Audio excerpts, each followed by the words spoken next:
Canon Sands, Acting Principal of Codrington College, members of the clergy, the delegation from the Barbados Community College, members of staff of the University of the West Indies, our guest author, Professor Kortright Davis, esteemed members of the panel, Ambassador Elizabeth Thompson, Professor Anna Perkins, and Dr. Cleve Scott, specially invited guests, students of the University of the West Indies, our viewing and listening audience on social media, members of the media, ladies and gentlemen, good morning. Good morning. My name is Rashid Best, and I will be your facilitator this morning. This morning promises to be a thought-provoking and enlightening discussion, which we will all enjoy. Before we begin this morning's proceedings, I'd like to invite Canon Noel Burke to perform the invocation. Canon Burke. Let us bow our heads for a word of prayer. Everlasting God, we give you thanks for your grace and goodness to us. We give you thanks for this good and wonderful earth in which we live. We pray for your guidance that we may take good care of our environment. We pray, Almighty God, that you will stay with your human creation and that you will sow in the hearts of all of us a true love of peace, that we may be peacemakers. We bring before you, Almighty God, those instances in the past, in our history, where we did not represent the very best that you will expect of us. We pray, Almighty God, that you would forgive us. We give you thanks, Almighty God, for those who use the gifts of intellect and academic acumen to help to highlight the issues and challenges in order that we may chart a way forward. We give you thanks for places of learning throughout this world, especially for the University of the West Indies, for the Scafield campus, for Codrington College, and for the Barbados Community College. This morning, Almighty God, we are duly bound to pray for Professor Kortright Davis and members of the panel, for all of us assembled here, that all that is said and done may be to the honor and glory of your name. Be with us, O Lord, in all our doings with your most gracious favor, and further us with your continual help, that in all our works begun, continued, and ended in you, we may glorify your holy name, and by your mercy obtain everlasting life, through Jesus Christ, our Lord. Amen.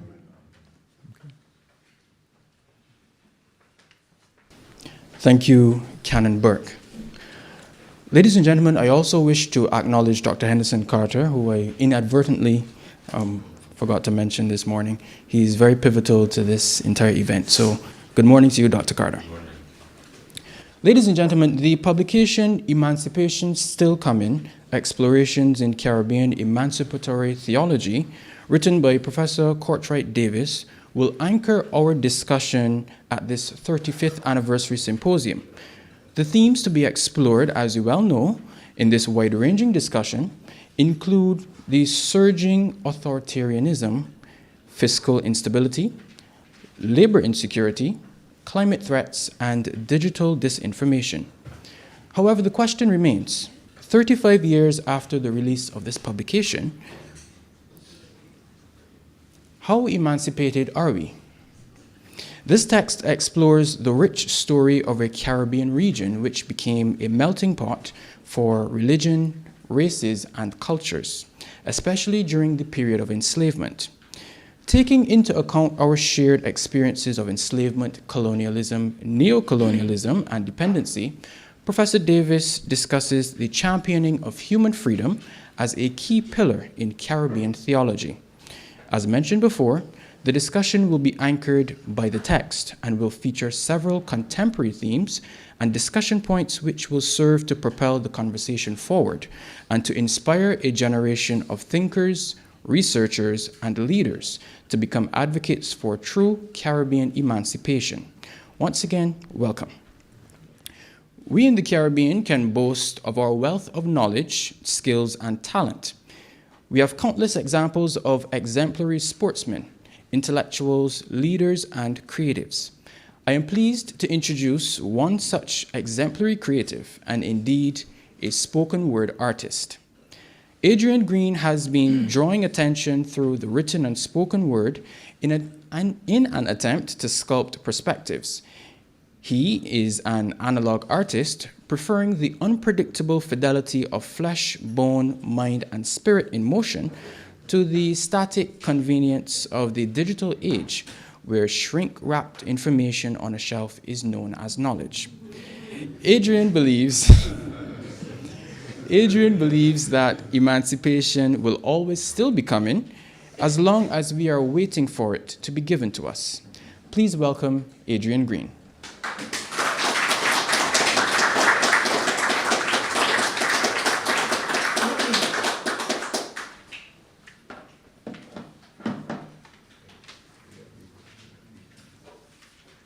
Good morning, everyone. Good morning. A provocation.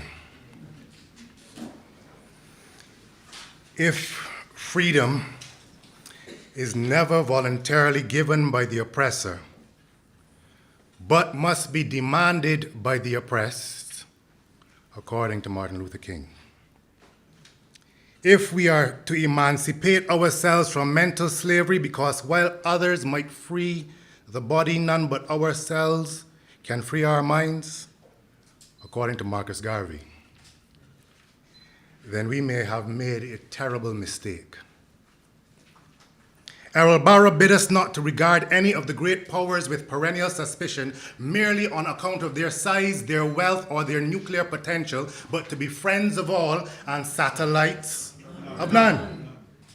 But how can you be friends with ones who must always be first and accept not even a second world, who will have you placed perpetually third, but do not acknowledge bronze medals on the geopolitical podium, who would have you eternally orbiting the stadium of international aid. Why are you afraid to say it is impossible for us to loiter on colonial premises after closing time? Because colonizers never close. 7 days a week, 4 weeks a month, 12 months a year, for 400 years, colonial offices have been working overtime, if not on your body, on your mind.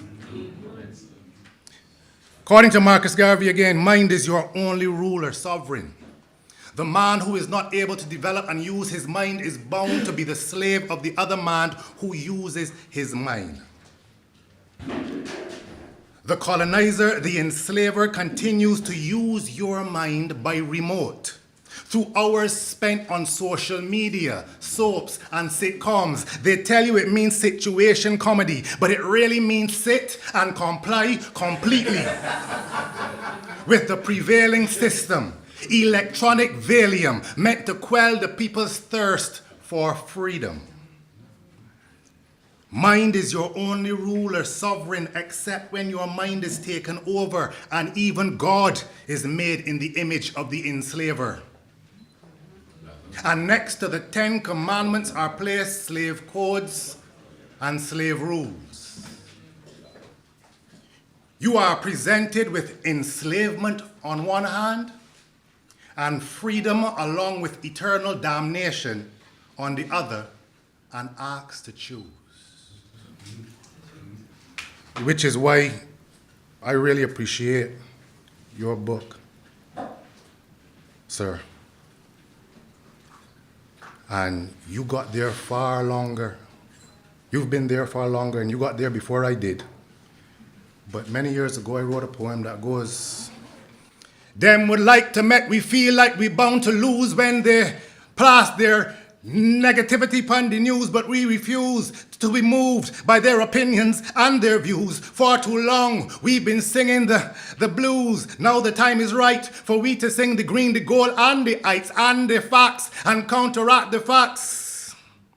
And their negative attacks, like who them a calling heathen, but I guess it must be me then, if they mean I worship God through an African tradition and reject the precepts of the enslaving Christian mission. They say we worship trees and rocks, but at themselves they should take a good hard look, cause I see them bowing down to metal crosses and praising holy books. But the concept of one God was in Africa first. God was everything and everywhere in Kemet and in Kush, but they rush to condemn what they don't understand. That's why they fear the bush doctor and the voodoo man. Religion, economics, politics, you are free to be enslaved within this colonial Trinitarian matrix, upheld by overseer politicians, priests, purveyors, and academics, and the everyday people who accept as reality the metaphysics of these fields and hills beyond recall, because they are not ancestrally rooted but colonially installed. We manage a pervasive and perpetual internal plantation, mistaken for and perpetuated as emancipation. Let me look at the word emancipation. Originating from the Latin emancipatus, derived from e, away, and mancipium, ownership or slave, rooted in manu capere, to take from the hand. The term originally referred to the formal Roman legal act of releasing a son from paternal authority. In Roman law, emancipatio was the process of freeing a child from the head of the household's authority. We were emancipated and freed as children from the head of our household, taken from their hand, but delivered into whose? So, years ago again I wrote, and I think I was mistaken, but I said it.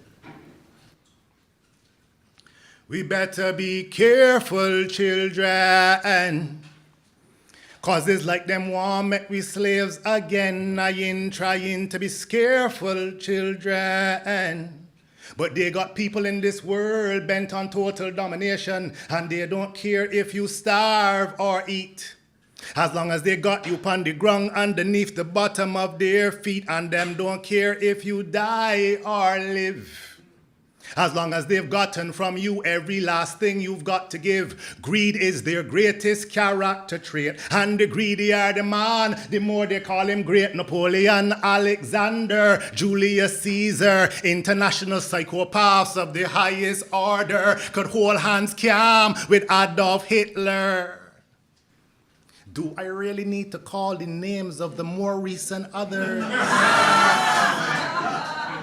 These warmongers, they wander from far and near to conquer all and anyone they find there. Their record is clear, and it's plain to see they can't hide from their genocidal tendencies. Imagine, you can't find a single living remaining Tasmanian. These are the facts.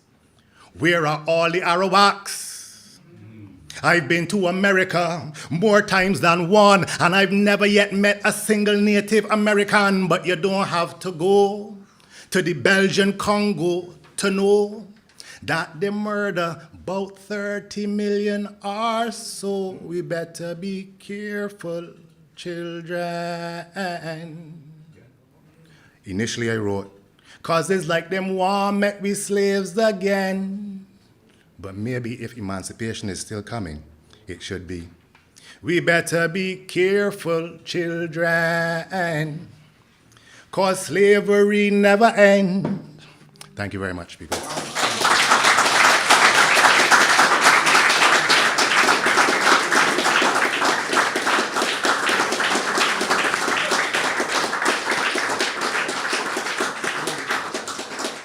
And a special thank you to Adrian Green for his creative summary of the book and the themes within the book and the discussion points which we will engage.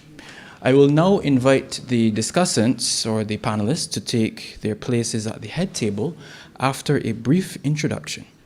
Firstly, Her Excellency the Most Honorable Elizabeth Thompson is Barbados's Ambassador for Climate Change, Law of the Sea, and Small Island Developing States. Ambassador Thompson has served in many capacities in government, including her recent tenure as Deputy President of the Senate of Barbados. Internationally, Ambassador Thompson served in a number of capacities in the United Nations system, including being Assistant Secretary General and Executive Coordinator for the Rio Plus 20 Conference on Sustainable Development. She also served as advisor to the Secretary General and to the President of the General Assembly. In 2008, Ambassador Thompson was awarded the United Nations prestigious Champion of the Earth Award for her work on the environment, climate change, and the development of small island developing states. Ladies and gentlemen, please welcome Ambassador Elizabeth Thompson.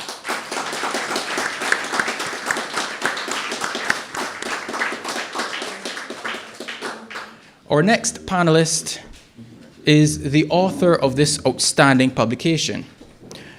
Professor Kortright Davis is a professor of theology at Howard University School of Divinity. He is also the rector emeritus of the Holy Comforter Episcopal Church in the District of Columbia, where he was the rector from 1986 until 2013. He also was appointed by the Pope to serve on the Anglican Roman Catholic International Commission. Dr. Davis is a native of Antigua and was trained for the Anglican priesthood at Codrington College in Barbados, where he later served as acting principal, vice principal, and as a temporary lecturer. Dr. Davis has authored many books and chapters relating to theology. His ongoing research interests focus on issues of forgiveness, gratitude, and reconciliation among people of African heritage and African descent. Please welcome Professor Davis.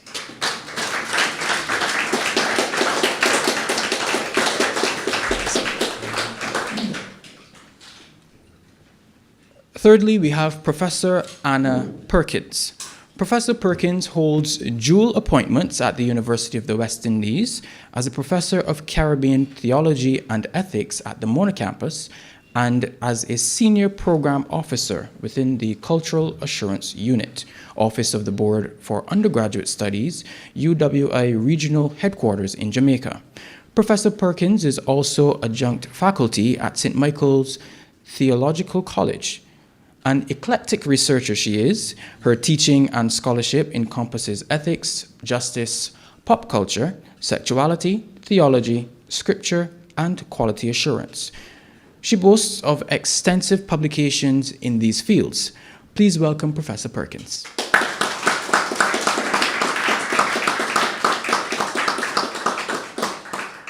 Our final panelist is Dr. Cleve Scott, historian, cultural critic, and development specialist. Dr. Scott is a 40-year veteran in the calypso and soca genres and has worked on dozens of road marches and thousands of calypso pieces across the region. He's judged competitions, he's trained judges, and he has trained calypsonians. Dr. Scott is a research associate of the Oral History Project in the Department of History and Philosophy at the University of the West Indies Cave Hill campus, and he has been lecturing in history and cultural studies for over 2 decades. Most recently, the University of the West Indies celebrated the launch of the recently government-commissioned History of St. Vincent and the Grenadines publication to be published in 3 volumes. His research focuses on the cultural and political history of the Windward Islands in the Caribbean. Please welcome Dr. Cleve Scott.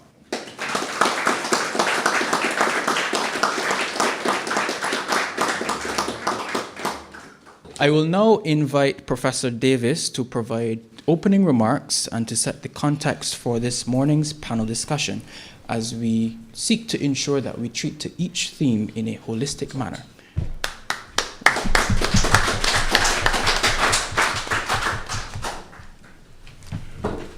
Good morning, friends. Good morning. Thank you all very much for assembling here on this special day as we begin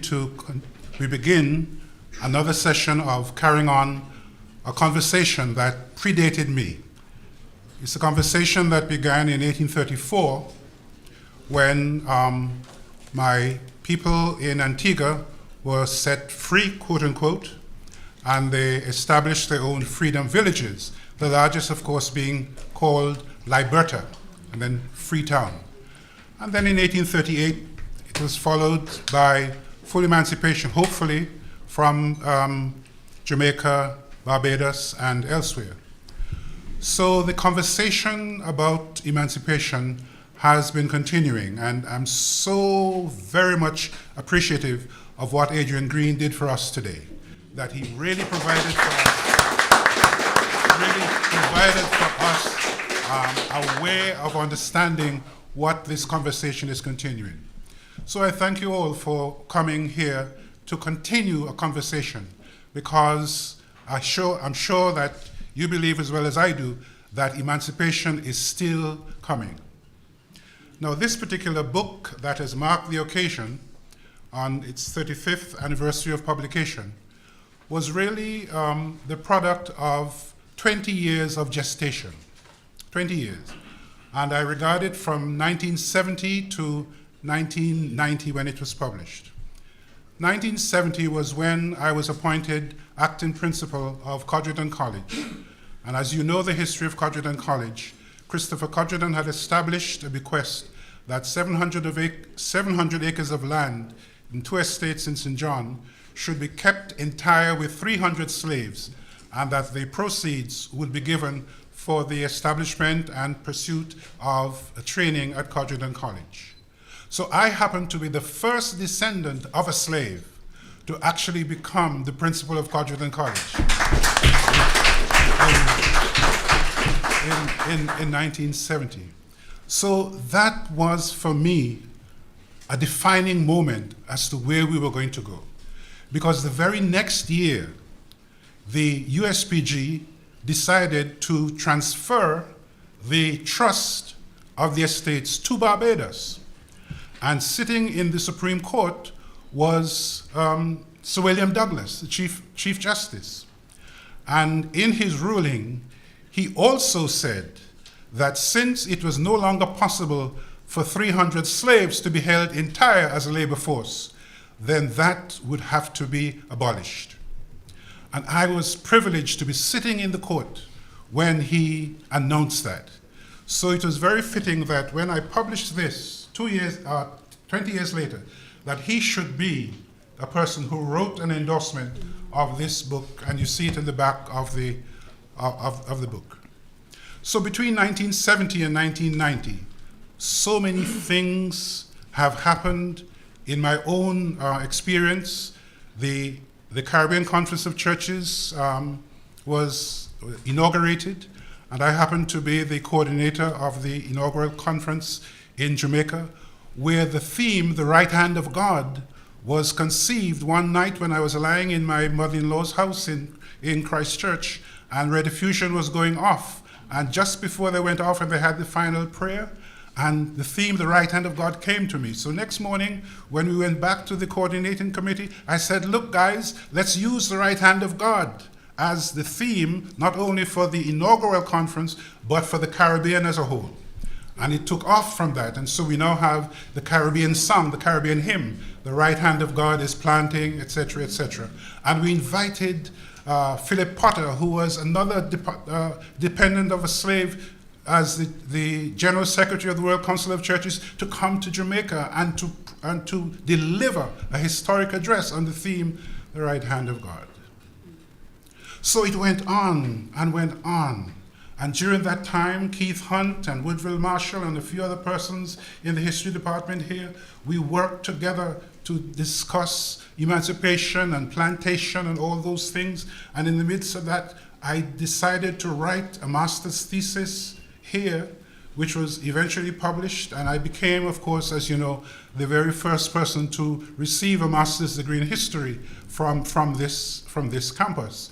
But then it was published as Cross and Crown in Barbados. Now, why was that important? It was important because I was looking at how far emancipation had come in Barbados at that time. And one historic incident was very important. When they were celebrating the 50th anniversary of the assumption of power of Queen Victoria, the whole Barbados celebrated in it. And then the next year, when a few people said, let us celebrate the 50th anniversary of emancipation, very few Barbadians turned up. And I said, no, something is wrong. Something is wrong with that kind of a story. And so by 1983, Howard University, which was another institution that had to do with the emancipation of slaves, Howard University invited me to be a professor there. And so from 1983 right up until 1990, I was wrestling. I said it was time for us to put it together, because by 1987, Howard University appointed me as a full professor with tenure. And in my inaugural lecture, I entitled it, Freedom Sings What Freedom Brings. Freedom sings what freedom brings. And I said it was time to write the book. And so by 1990, the book came out, and here it is. So I thank you all for coming, and the conversation continues, and my colleagues will continue from here.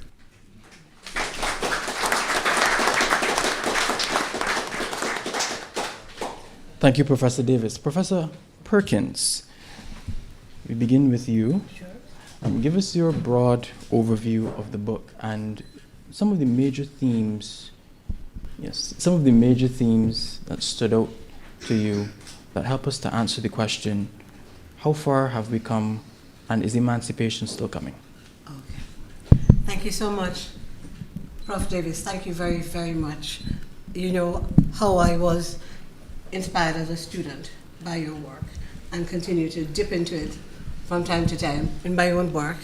And as I was telling Andy, I recall being at EDS in the 1990s, and you came and you gave us this ringing presentation about the ebony face of divine grace. Yeah, so those ideas keep ringing. But, Mr. Moderator, my brief opening contribution is entitled Reparatory Theology, Coming to Come. Yeah? And I recognize that the term reparations does not appear in Emancipation Still Coming, nor is there any reflection on a theology of reparatory justice as an element of an unfolding emancipatory theology. I think this is unsurprising because 35 years ago, the call for reparations had not taken off in a significant way. Certainly, Rastas from Jamaica sowed the seeds for a formal recognition of claims for reparatory justice through their continual agitation for repatriation. Yeah? We want to go back home.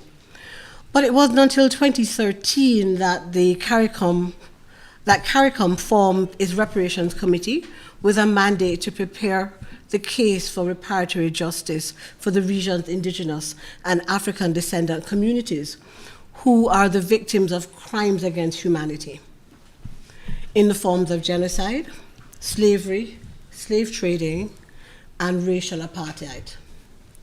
A year later, CARICOM drafted its 10-point plan for reparatory justice. So in hindsight, I would see a possible reason for Professor Davis' lack of attention to reparations with his focus at that time on self-reliance, decolonization, and emancipation from below. He was explicit in rejecting dependence on external sources of any sort for survival, and certain ways of viewing reparatory justice could be read as simply a continuation of the handouts that have kept us dependent. Nonetheless, much of Caribbean people's financial dependency or poverty and alienation are the result of deliberate harm resulting from the transatlantic trade in Africans and chattel slavery. Countries that have participated in the slave trade who bought, sold, and enslaved Africans in the Caribbean benefited financially from the slave trade and were able to maintain their wealth and power and build generational wealth. Yeah? Reparatory justice must therefore be considered to contribute to achieving and maintaining the economic stability and independence across the region, which you called for in Emancipation Still Coming. And it has to be a response to a death that has accrued. So given the centrality of the church and theology in Emancipation Still Coming, I believe that the seeds of a reparatory theology can be identified in Emancipation Still Coming. And I'll start with this affirmation. On page 130, you say, "The search for emancipation takes many forms in different contexts, particularly in the third world. Christians struggle for new ways of discerning how the liberating hand of God, the emancipator, can be felt and announced in their own socio-historical context." And I end the quote there. So in framing emancipation as still coming, it is possible, even necessary, to see reparatory justice as part of the ongoing process of dismantling systemic inequities, by highlighting that the abolition of chattel slavery did not resolve the deep-seated economic and social scars of colonialism. Emancipation Still Coming creates a moral and a theological basis for reparations. Since the full promise of liberty has yet to be realized, the debt owed to the descendants of the enslaved people remains active and unpaid. Reparations, therefore, serve as the essential mechanism for bridging the gap between legal yet unrealized emancipation and true social justice. Ultimately, this framework shifts the conversation from mere historical remembrance to the contemporary demand for structural restoration and repair. Clearly, a reparatory theology is coming to come. Thank you very much.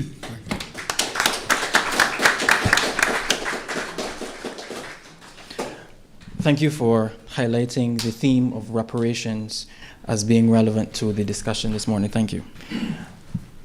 Dr. Scott, we invite you now to give us your opening thoughts on this publication. Thank you very much, Chair, and good morning, everyone. Thanks for coming here. This book came out in 1990, and in 1991, I arrived here at Caville as an undergraduate student in history. I remember the year when I saw Mr. Mohan walk in, right? But the contents of the book, looking from the period 1970 to 1990, is a period in which I lived, and a lot of the events discussed in the book, they are very familiar to me. Now, by the time I graduated with a PhD about a decade later, I worked for a major international humanitarian organization, Oxfam, and a lot of these organizations that are mentioned in the book, I'm very familiar with them. So that the issues among poor people, whether it's to help women in depressed communities, are very familiar with me. But the one thing that stands out to me, I'm going to read for you. And I didn't take my own advice. I didn't write the page number, Professor. So my students will be surprised. It says, land is power, and they who own the land possesses the means of defining and controlling the fate of those who do not. And that stands out for me because my own PhD thesis is called Land, Labor, and Politics in a Multi-Island Colonial State. So that this issue of land, for me, is central to understanding the challenges of freedom. And in the text, Professor, when I give it to you, you're going to see I have a major discussion of freedom and unfreedom. And Adrian, in his poem, said slavery and freedom. But in this text, I use the terms freedom and unfreedom. So that the major challenge after 1834 in Antigua is how do you navigate between freedom and unfreedom? The same thing in Barbados, the same thing in the Windward Islands. And in the period up to today, the question is, how do we navigate between the two in terms of what is happening internationally in Venezuela, in Guyana, in Grenada, even here in Barbados? How do we navigate the two? How far have we come since 1990 to be truly free? And we're talking here about the political system, the economic system, land ownership. How far have we come to controlling our land? In St. Vincent, for example, we have the land, the what you call aliens landholding license in Barbados. Anybody could buy land. And to what extent does that affect the Barbadians? Should it be some land should be earmarked for development and anybody to buy, and certain land should be prevented and allocated only for locals? So you have these kinds of issues in the challenges of grappling with what Professor Perkins mentioned in this context of reparation and moving forward our civilization, because we are the victims of enslavement and colonialism. And Professor Kortright Davis in this book sets out what I would call a broad theological perspective, perhaps a sermon. And what my own thesis and my writing has done within recent times is to expound on these ideas. And I just take out the issue of land, for example. If we go to the issue of theology, I just completed a major piece that looks at the origin of the Spiritual Baptist Church and showed that Spiritual Baptist Church was created because the Methodist Church, the Wesleyan Church, would not tolerate African elements. And so, having used the church as a framework to learn all of this, they are free now to move on and create their own. And funny enough, Professor Davis, I'm a Methodist, and as a young Methodist, I acted in a play as Nathaniel Gilbert. Right? And I was there, Nathaniel Gilbert, freeing the enslaved people, only to come decades later becoming an historian, and within the last 20 years reading almost every document I could find on the Methodist Church, and of course, counterposing that with what the Anglican Church is doing. So that, for me, the text, and to write these things at the time, Professor Davis, you know, if you wrote this in 1960, you would have to find another church to go in. Thank you very much.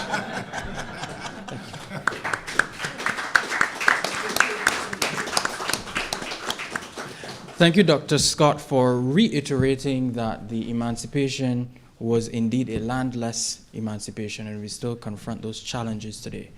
Ambassador Thompson, I invite you to provide us with your opening thoughts on the book. Thank you Thank you very much, moderator.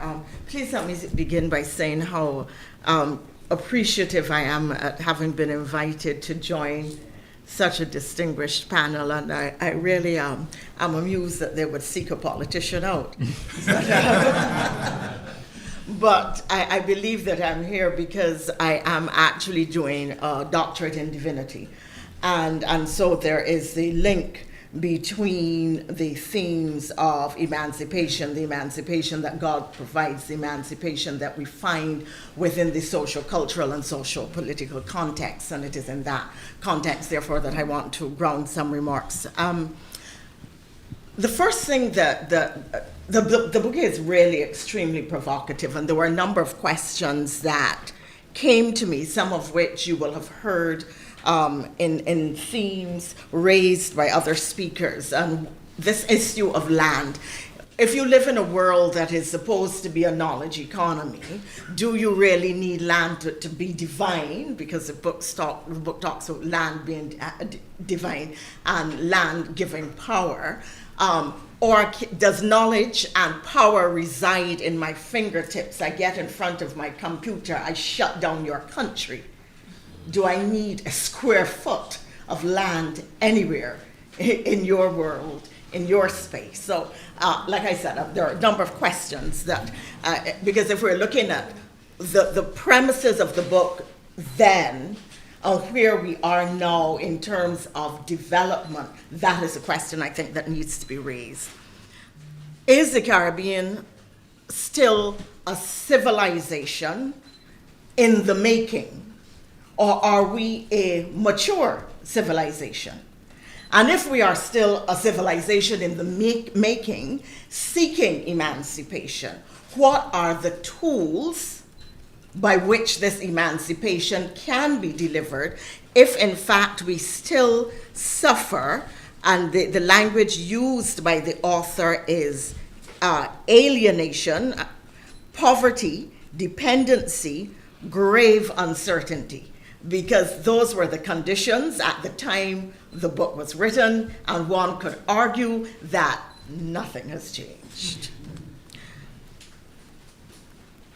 Will we be emancipated when we get to the point, because the colonizer has sold us a God created in his image, and therefore, will we get to emancipation when we recognize that the first world is not the promised land, but that in fact the developing world with all its resources, with its younger population, with its immense potential, is in fact the promised land, and all we need to do is make the necessary investment in ourselves and emancipate our minds from the images of self-loathing which we have been taught and which we have so embraced.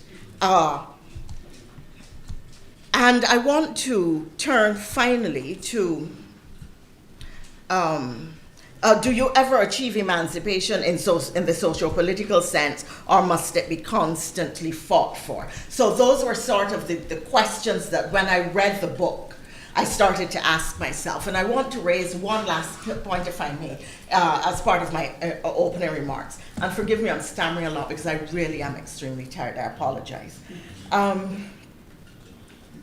One of the questions that I posed, and I think occurs naturally, organically out of the text, is what are today's instruments of neocolonialism?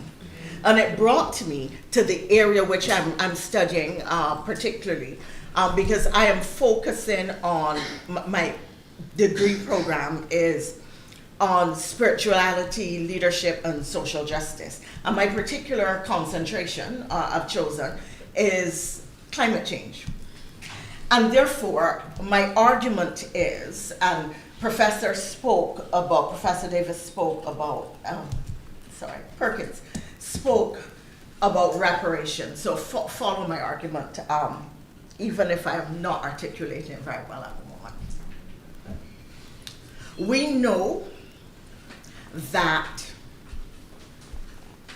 the places where climate change is worst manifested are the countries between the tropics of Cancer and Capricorn. In other words, all of the former colonized countries. We know that industrialization was part of the product of slavery and colonialism. Therefore, there is a thread that leads directly from slavery and colonialism to the present condition of climate change. If that is indeed the case, and the developed world is persisting in behaviors that it knows are causing further alienation and suffering in the developing world, if they are persisting in denying financing, which is the lifeline, ensuring that countries remain in debt because of, look at what happened in Jamaica with Beryl, and where is the financing to deal with that coming from? So the polluters are controlling the financial institutions. They are controlling policy instruments at the international level. And those who have been the victims, the colonized, remain colonized economically by the weaponization of climate change. Now, Go back to your Bible. Go to Job. When Job met Jesus, he had his encounter, and he says, oh, Jesus, I recognize I've been doing wrong. So I apologize to everybody whom I have wronged. I beg for forgiveness. I'm going to pay them back. But he goes beyond that, and he says, I am going to give everyone whom I have wronged 4 times that which I have taken from them. In other words, and it is at that point that Jesus says to him, today salvation has come to your house. So that Jesus is, in theory, supporting a concept of reparations. If we apply that then to climate change, is there not a theological basis for climate reparations? I'm going to pause because I know it's been long, but I think you get it.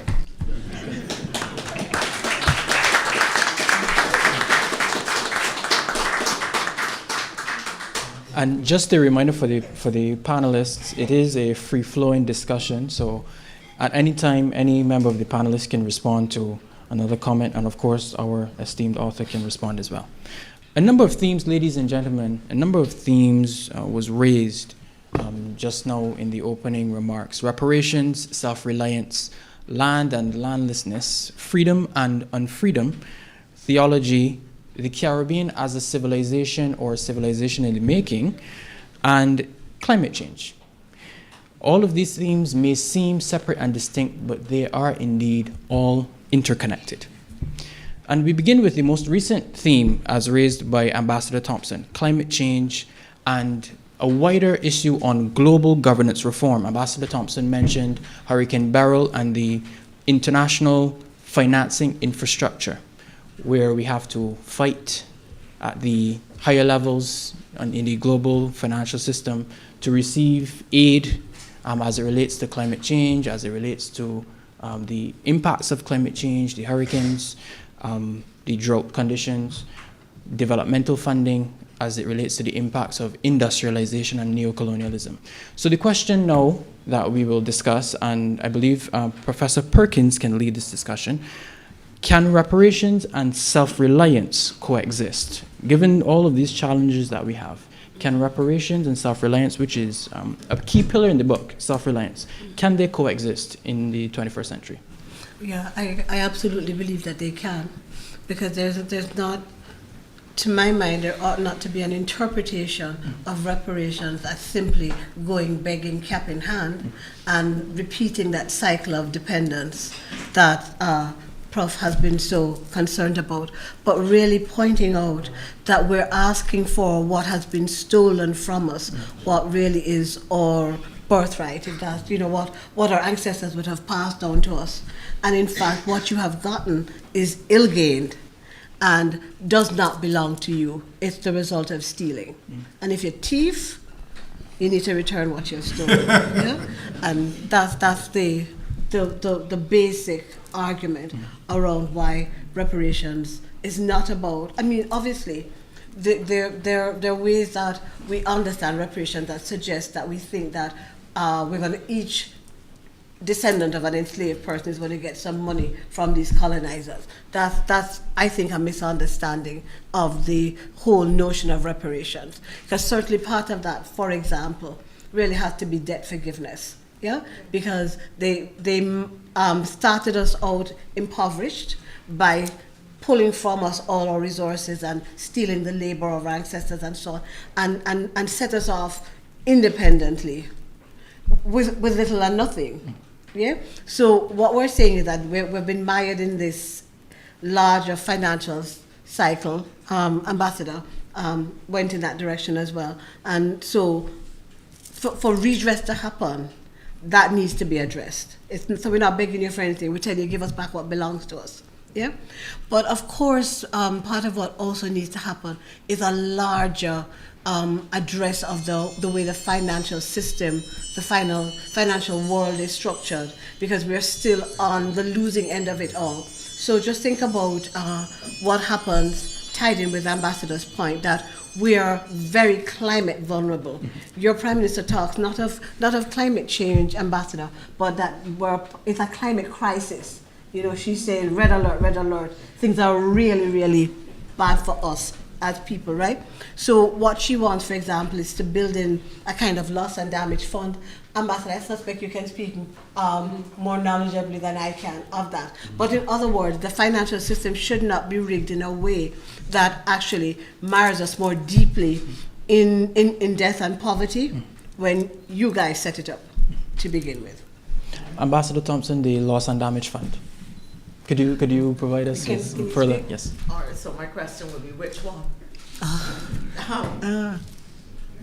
So there are several loss and damage funds. If I could just very briefly make the point that there is no inconsistency with reparations and independence. If you look in 1948 at the Marshall Plan, the recovery plan for Europe, $13 billion at the time, worth $100 billion in 2024. Nobody ever says that they didn't deserve it or that, you know, they shouldn't have gotten that level of reparations.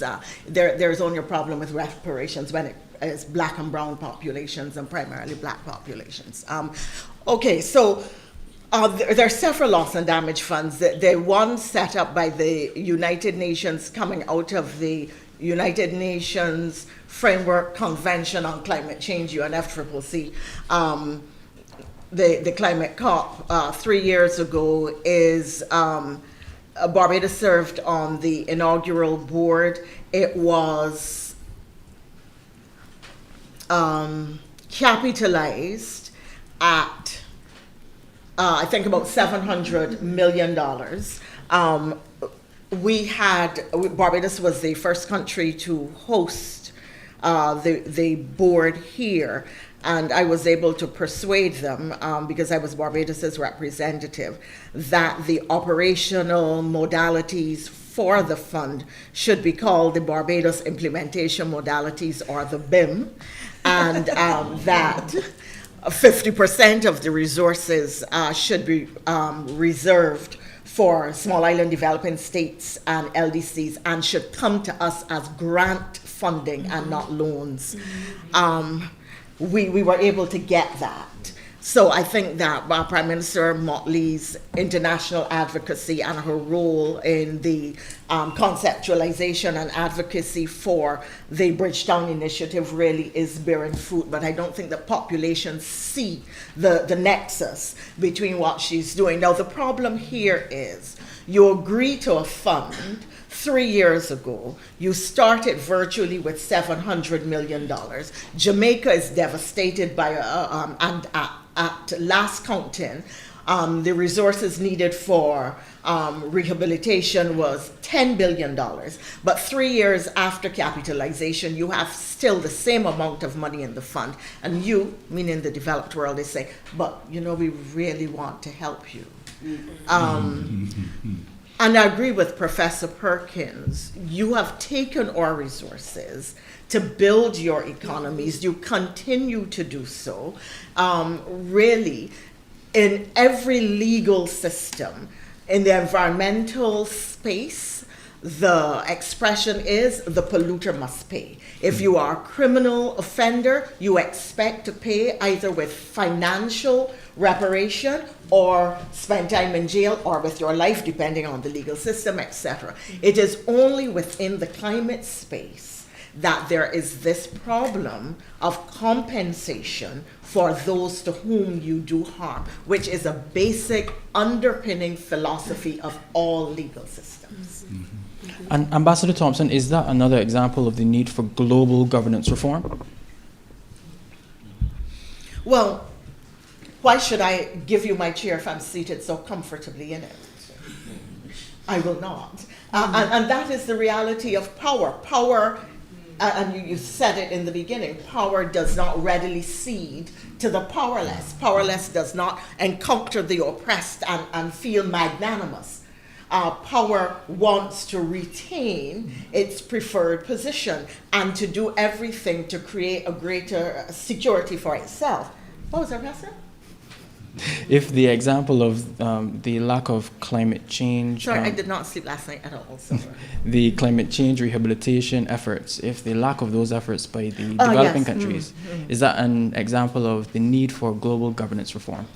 You know, it depends on what you mean by global governance reform. I mean, we've established a multilateral agency to which we all belong called the United Nations, but you have this colonial anomaly called the P5, the 5 countries which control power in the United Nations, which have the right of the veto. Yeah. Yes, of course, that needs to be reformed because Absolutely. the United Nations is operating on a platform of ignoring member states that did not exist when they were created 75 or whatever years ago.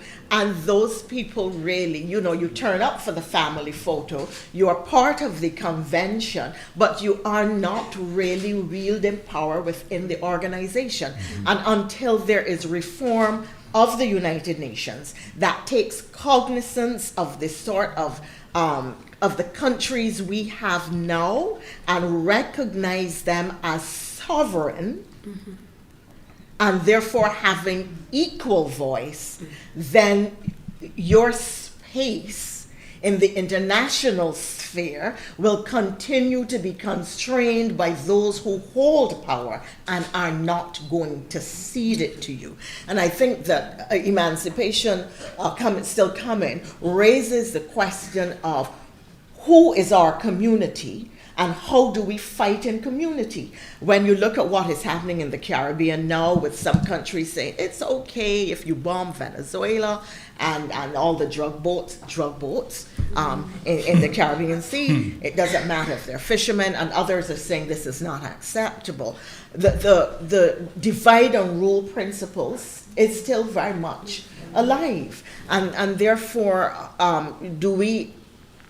is what is happening now in the international space finally going to force us to develop a stronger relationship with Africa? You saw Canada, or you're seeing Canada, starting to pivot away from its northern neighbor, looking for other markets and other geopolitical relationships, and saying, okay, if you attempt to alienate us, I'm going to flex and show you exactly how powerful we can be. But it requires that you don't blink. And somehow we always manage But to you know, blink. Ambassador, in Emancipation Still Coming, Prof does ask us to reach out and have the engagement with our African or African American brothers and sisters, because we have a kind of common story, Because the black story. the black story, that we need to give regard to. But I do wonder if there's not two questions that you might think for a little bit. I wonder if we're still not prevented from making that step because the perspectives and the perceptions of Africa continue to be negative, having been shaped by colonization and the legacies coming from that, number one. Number two, CARICOM itself, and particularly given what's been happening now, Venezuela, drug boats, all of this kind of stuff, if that has been exposing some fractures within the organization. And people ask questions as to whether CARICOM can possibly survive. Or is it that CARICOM has to be reborn into something new or something different so that we can be cohesive among ourselves, but also have the ability to reach out. I remember, I think too, you know, Prof, that in your book you did talk about CARICOM opening up more to Haiti and other nations in the region. And some of that happened, I suppose, with our movement to carry forum. Yeah? Ambassador, is that a reasonable thing to say, us gone in the direction of carry forum? What is going on with that? What does that look like? What is reasonable in terms of emancipation going forward?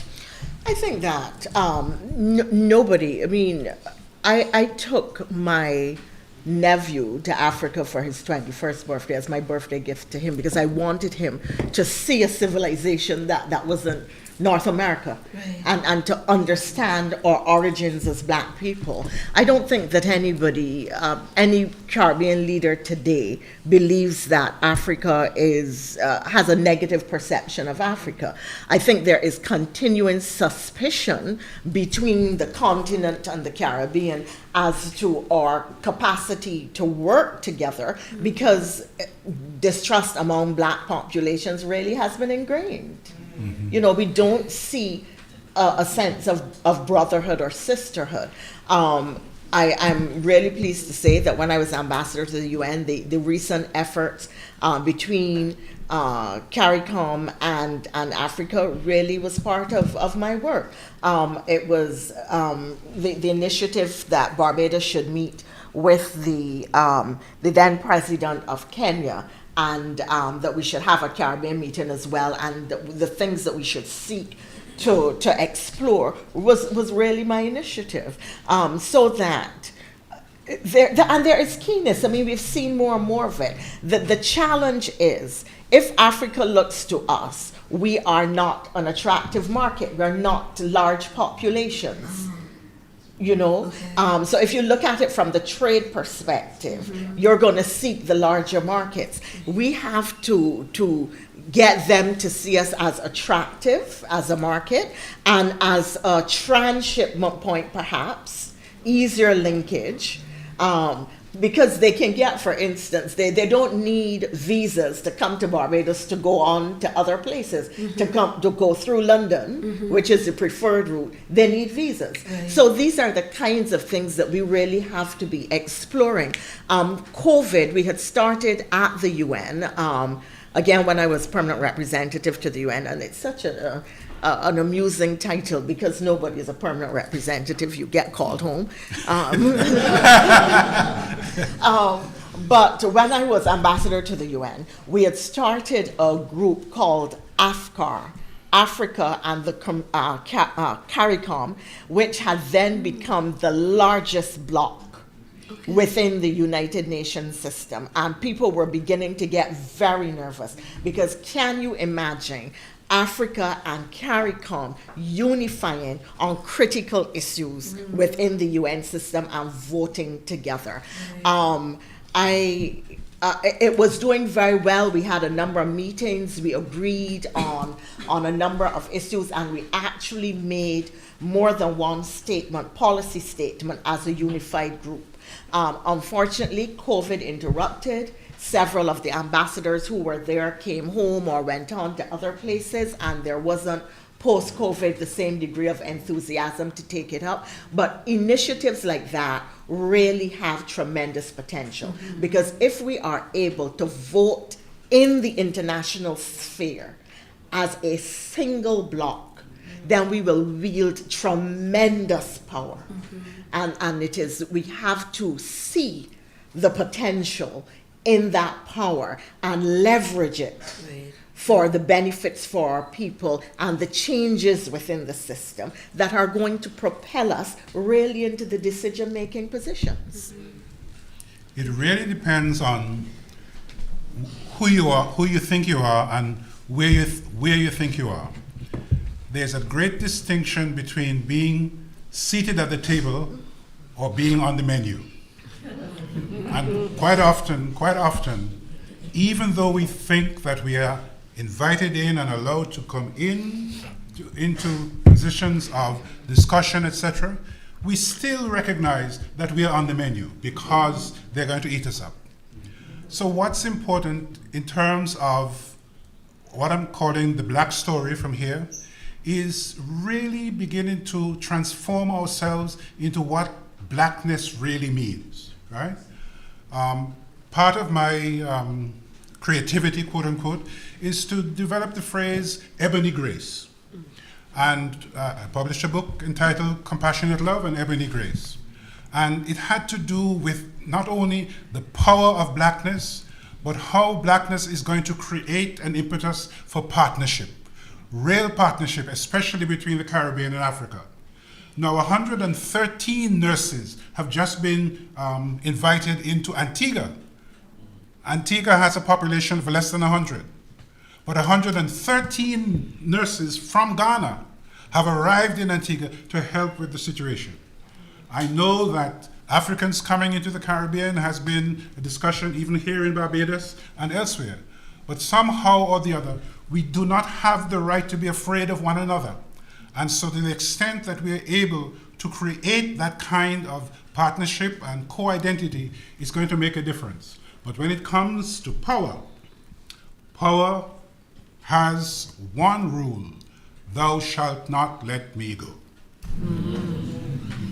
And it's a pity we have to say amen. So true. But Prof, one of the, you're a theologian, you're a pastor, priest, minister, lecturer, professor. One of the key instruments, if that's a good way of using it, I can find another word, that you see as being central to emancipation is the church. Yes. Right? And the way that the church is portrayed in Emancipation Still Coming, I'm not sure it's the same church that we're treating with now in 2026. I think that the church today has less power and less regard. I think the church as ecumenical in the Caribbean is on the downturn. In fact, the power of the ecumenical space has been destroyed. I think Rev Sant will agree with me. And that's going to have an impact on how church is going to help the Emancipatory Project move forward. Well, I can't speak for the church in the Caribbean, right? And so I'm glad that Kirkley and others are here who can speak for that. But certainly, what happens in the North has a tremendous impact on what happens in the South, without a shadow of a doubt. And when it comes to religion as such, what we are seeing in the North is not only the weaponization of religion, but also the bastardization of it. Because those who really have no desire either to save souls or to go to heaven are creating a lot of hell. And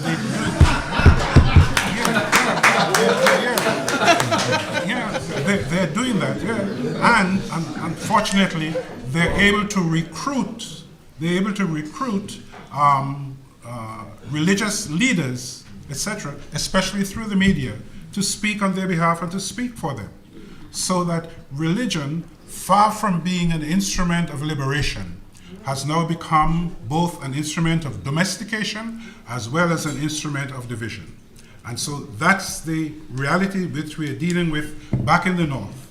But I don't know what is the situation here in the Caribbean, and my sisters and brothers who are here, the students who are here, can speak to that when the time comes. Yes, and Dr. Scott, I want to bring you into the discussion. You mentioned religion and the African elements not being accepted in the mainstream religion. So how do we educate our population as it relates to African elements not being demonic as they're perceived, and how do we encourage them to perform these types of activities when they go to church or even in their own spaces? Chair, you'll have to repeat the question, because all of that discussion that went, I'd like to be part of that. Go ahead. The fact is that Ambassador Thompson is at the government level. And earlier I indicated that I worked for a very long time with a major international organization. And all of those things that was mentioned, I was at the forefront of a lot of these things. Some of you probably would remember the Economic Partnership Agreement, the EPAs. And I led the campaign in the region. And I was part of the team that trained people in Africa, particularly the ECOWAS region, and people in Haiti. And one day, I got a phone call from Haiti saying, please ease off the pressure because the EU would withdraw significant funding from us. And we're talking about from the Haitian government, okay? When we speak about the relationship with Africa, not only Africa, because like some of us forget we have the ACP, because at this moment we don't talk about the P anymore, right? Okay? Now, the challenges we face in the Caribbean is faced everywhere colonialism existed. And we in the Caribbean, we have a tendency of being too hard on ourselves. This year, Barbados is celebrating 60 years of independence. And many of us in here, God remember Independence Day, because most of us in here were born, right, after 1966 or just before 66. So we are talking about living memory, right? And if you go to the Eastern Caribbean, we are all young states. Now, I'll say this to you. When I sat in meetings in London or with people where you have where all the economic advisors from the Caribbean sat, I can't remember the place, a city, very expensive, next to France. Next to France, Brussels, in Brussels. Every time we have a meeting, I remind them I'm a historian.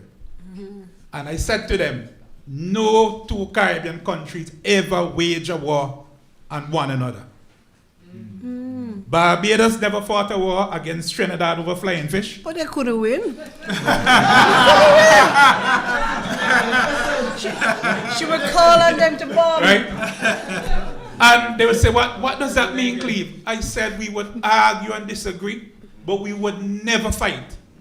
We would never fight. All right? So they said, what will happen to the EPA? I said, we would sign it, but we would never implement it. Because we know how to obey and disobey. Right? So what I'm saying to you, and this is why I like Professor's book, because he sets up the context, and we have to dig deep. I want to say to you another thing. Dr. Carter is there and he's smiling. Professor Perkins spoke about reparations, and Dr. Carter has a project where he is looking at the origins of reparation since the early 17th century. Because he found a meeting, where it was it? Apsil. In Apsil. Apsil, 1838. Where I live, right? In 1838. And in my book, I have examples of the people demanding reparation. People say, I have worked enough, you owe me money. Right? So reparations as a concept, it didn't now start. It became popular. Another thing we're speaking about, climate change. Funny enough, I was in one of the earliest meetings when the international community decided to put climate change on the agenda and to move livelihoods off the agenda. And my first job was to meet with all of the ministers of agriculture in CARICOM to tell them, the international community. And there's only one government was willing to listen to me, Ambassador. One government. And that was St. Lucia. Nobody else wanted to hear from me. They say you're talking stupidness. But if you go to the history, climate change was recognized since the mid-18th century. It is because of climate change why the planters in Barbados moved to St. Vincent, and why they moved to Dominica, and why they had to drive out the Kalinago. And when they came to St. Vincent, the first thing they did, and Tobago, you know what they did? Forest reserves. So Tobago has the oldest forest reserve. The next second oldest is St. Vincent, called Kings Hill. And they even bring legislation to protect soil erosion and all of these. These are old stories. And the international community, they know they're old stories because it's the French and the British empires that created these laws. But as the ambassador said, they would want you to feel guilty. They would want you to feel guilty. So my message is that we, as a Caribbean civilization, we are much further ahead than we would want to acknowledge. Just begin to dig deep. Even the issue of pride and feeling proud. I will say this without shame. I have gone to meetings all over Europe, and they're bringing me cold sandwiches. Yes, sir. For lunch. I say, listen. And cold soup. Listen to me. I am from St. Vincent. I eat hot food for lunch. And my African colleagues are eating the cold sandwich And when the hot food would come, hit him. Cleve, thank you. They're afraid to speak up. Caribbean people, and Prime Minister Mia Butley is an example. She is not afraid to speak up. But there's a price. Huh? There must be a price. There's always a price. That is why we have emancipation. Never mind, Professor said it's still coming. Right?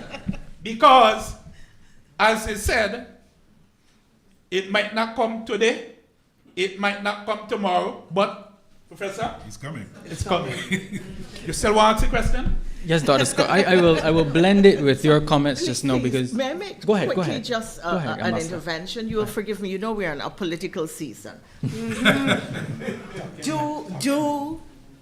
Does a prime minister make that kind of international advocacy for the general good to advance the well-being of the entire region and indeed of black populations generally, at the risk, even though there are benefits to be repatriated in cash and other tangible benefits, but at the risk of going into an election with the population saying, well, she always fly about, what are causing us? We have elect her to fly about the world. She should be here. Just saying. Okay, thank you for that intervention, Ambassador Thompson. Dr. Scott, we were speaking of the fractures within CARICOM. We were speaking of the fractures within CARICOM, but we can be proud of the fact that CARICOM came together to establish the 10-point plan for reparatory justice. And one of those points relates to the establishment of cultural institutions. Dr. Scott, speak to us about the importance of cultural institutions within the context of emancipation and within the context of theology. Now, CARICOM is an institution that is often misunderstood. In fact, when CARICOM recently celebrated its anniversary, I was part of a number of panels on it, because I worked with a number of CARICOM, what we call them again, Ambassador. Like, for example, the CCCs, the 5Cs, and the Met Institute.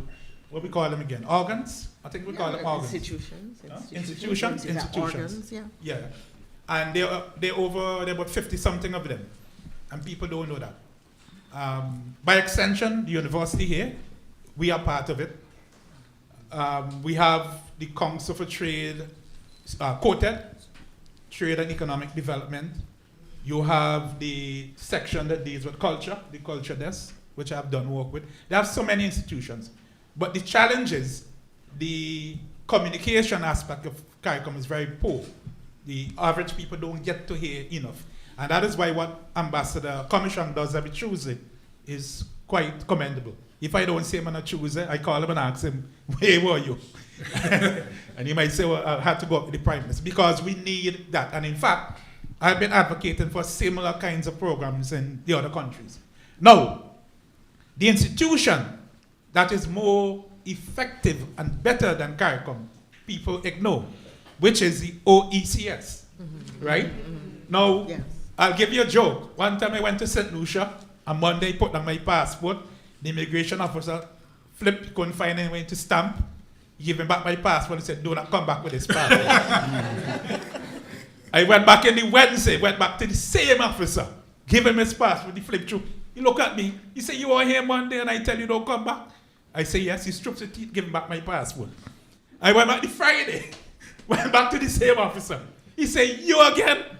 Amy, do you want my ID? He looked at me and said, man, get out of here.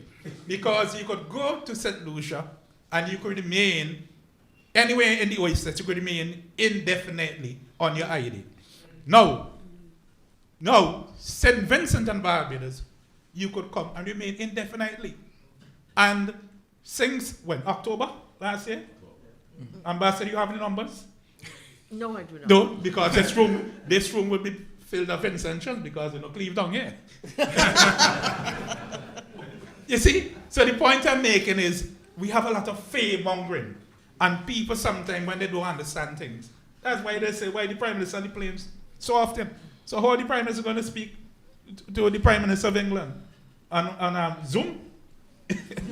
So every minute they drop off and then somebody invade. She has to make the case. Okay, so we need these institutions, and these institutions can facilitate interactions. Most recently, CARIFESTA and Barbados, two on a row, did CARIFESTA. Magnificent job. Let's give Barbados a round of applause. Come on.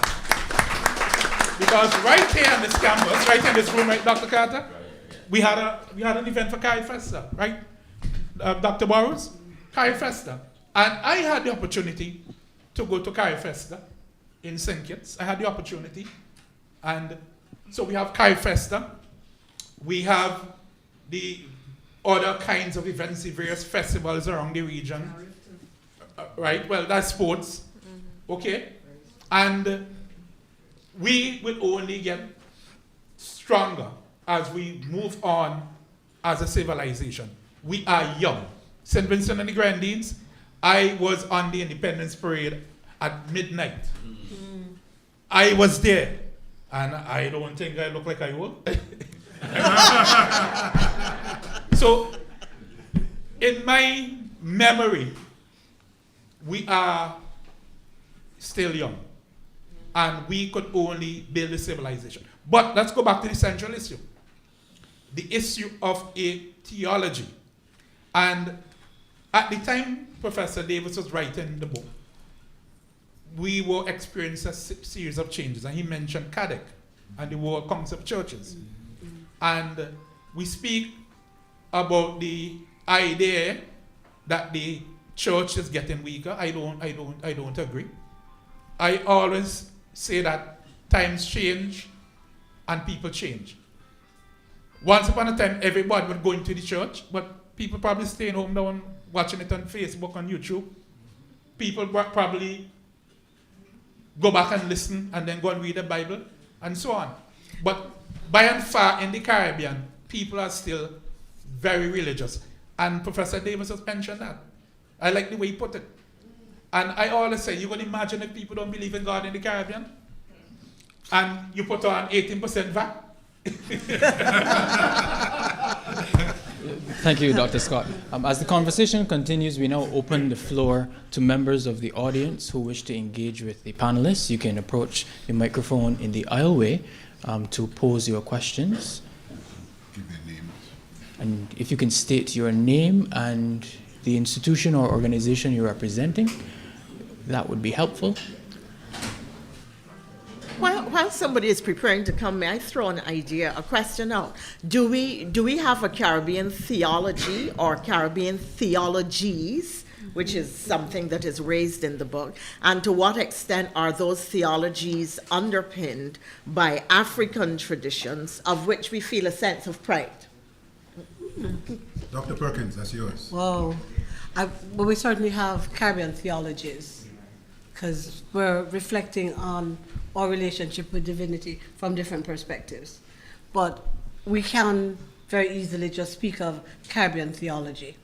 And part of how this Caribbean theology unfolds is a recognition of how ecumenical it is. So even as a Catholic theologian, my framing and shaping of my theological project will always take account of non-Catholics. It also wants to face and be interreligious in its perspectives.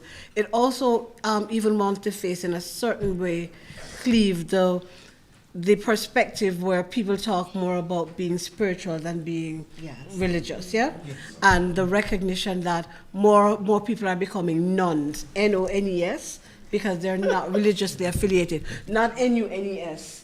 From my side of the aisle, right? So I don't quite agree with your framing of how we're now religiously engaged in the Caribbean. I agree it has changed, but I think it's less taking account of church. And in fact, it's much more critical of church. Yes. In a way, church could have spoken on matters having to do with morality. Yes. Church could even speak about policy and all those kind of things in an earlier time. That's not the case now. So I take a bit of a a distinction there from Cleve's perspective. Elizabeth, what was the next part of the question? But things have gone on a little further, because whereas we were speaking about the nuns, N-O-N-E-S, we are now speaking about the duns, D-O-N-E-S. Yeah. There I'm you serious. go. There you yeah, go. the duns, yes. There you The go. nuns and the duns. And a book has just been published by a famous, a young scholar who you probably know, Stephanie Spellers. It's just been published, the nuns and the duns in American religion. So it is moved on. So the SBNRs, the spiritual but not religious, right? Now speaking about the duns, we have nothing at all to do with religion. And somehow we have this big question of the concept of God. Absolutely, absolutely. And we have to find ways of engaging with all comers, yeah? And we have to move away from a hegemonic understanding of how we relate to reality. We can't impose what we believe on others who are not walking in the same space that we're walking. One of the things I encounter in Jamaica a lot when I do stuff with people in terms of ethics, people will want to make the argument that if you're not a Christian, you can't be a good person. You can't be ethical, you know? And to push back on that and to help people to understand common humanity, and that's the grounding that we all share, and that religion may add something to it. Otherwise, many of us wouldn't be religious, one would assume, right? That there's something that we gain from having that relationship with God. That's right. Right? So. Okay, thank you, panelists. Yes, sir, go ahead. Hello, good morning. Good morning. My name is Asher, and I'm from the BCC, as you can see from my shirt. I just wanted to quickly go back to a point that Miss Elizabeth Thompson, the ambassador, had stated earlier, right? In terms of how black people are afraid of each other. When it comes to that, right?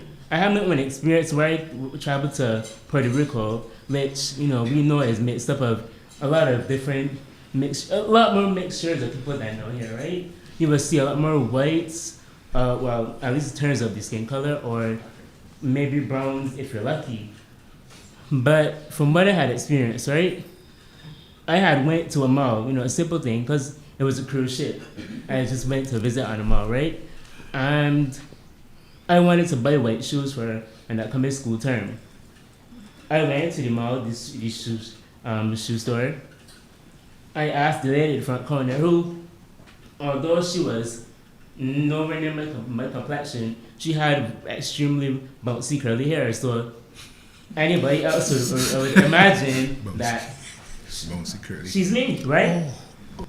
I had asked her, obviously at the time I cannot speak Spanish, right? All I knew was my basic colors. I said, excuse me, miss, may I have blanco shoes? And obviously she asked me, blanco shoes? I don't know what blanco shoes is. And I said, blanco shoes. And it just kept going back and forth until she managed to finally realize that I just wanted white shoes that obviously would fit my foot. No, I don't, obviously I know nobody here mind reads or anything, but I personally find it, obviously she doesn't know what shoes are in English, because not everyone can speak English, right?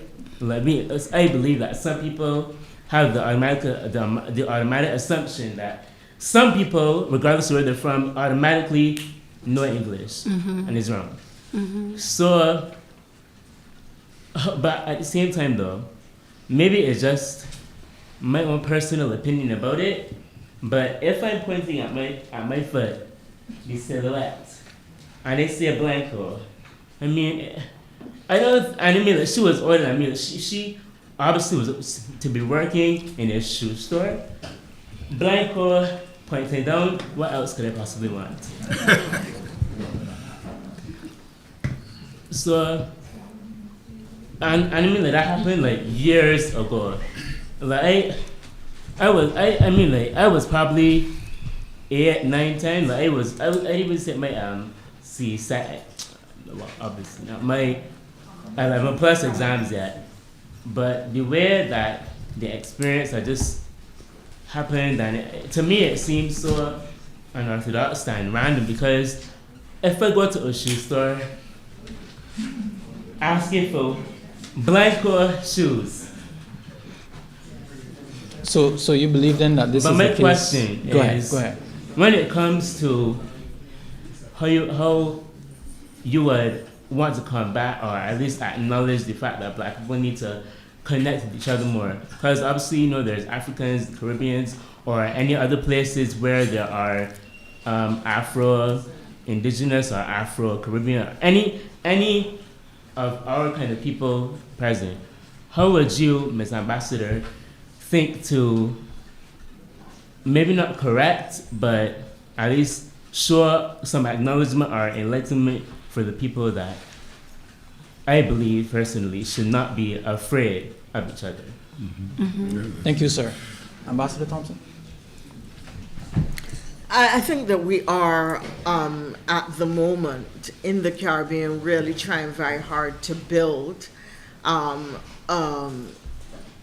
a stronger relationship with the leaders in Mother Africa, and to accept that we really are part of the African diaspora. It is deeply distressing when you encounter Caribbean people and you talk about being of African extract. They tell you, well, I never went to Africa. I know nothing about it. I African. If you want to go, it's your business. But indoctrination is a powerful thing. And we have been indoctrinated for many centuries by many different kinds of mechanisms. And part of it has to do with the fact that we look into the mirror and we loathe self. And because we loathe self, then they who look like us must be treated badly.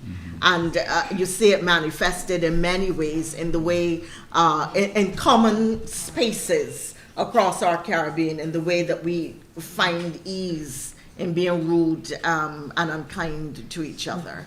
And I could give you some other shoe stories of my own, but I know other people want to ask. Yes, sir, go ahead. Okay. Good. Still morning. Yes. Good morning. My name is Reverend Buddy Laria. And first of all, I would like to thank Dr.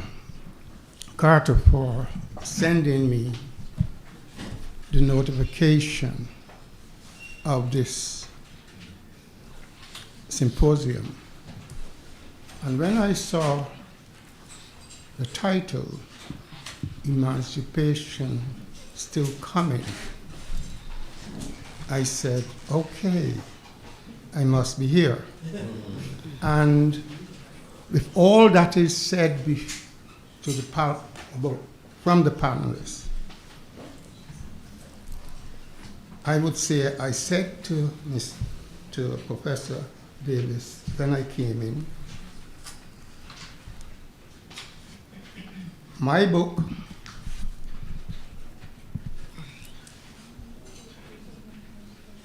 his book is put into context based on this book.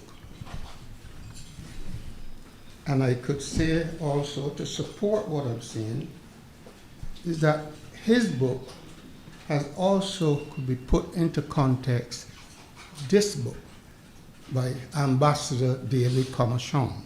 These two books were written and made public last year. Okay. And I say that to say this.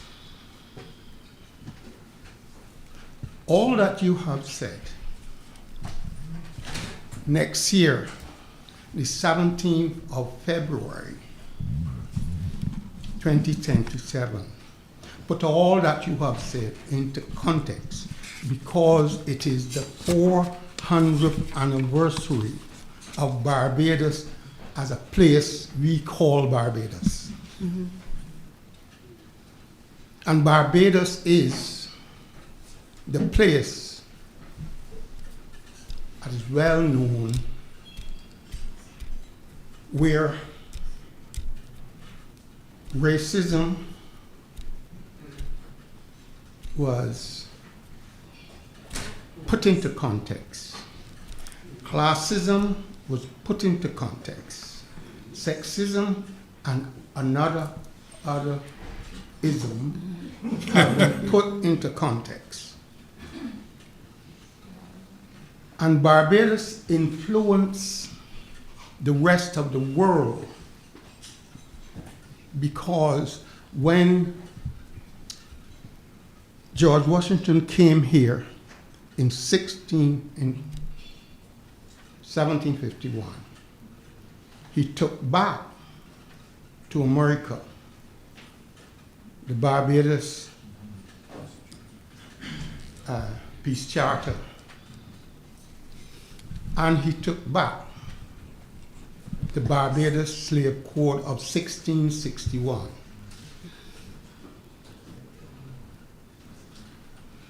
And based on the Barbados Slave Code, he then went on, when he became president, to capture what was in the Barbados Slave Code that said that black people were not full human beings, but chattel.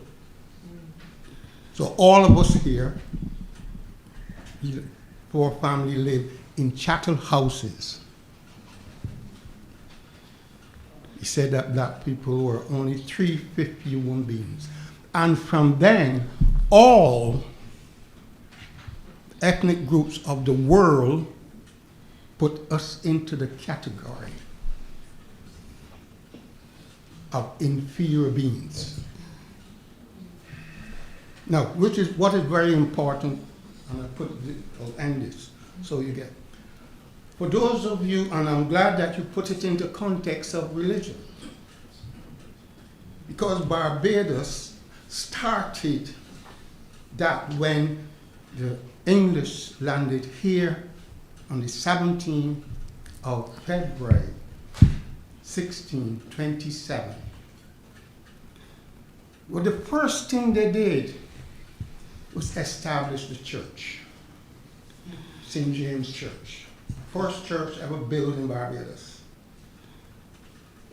and taught the idea of black inferiority to be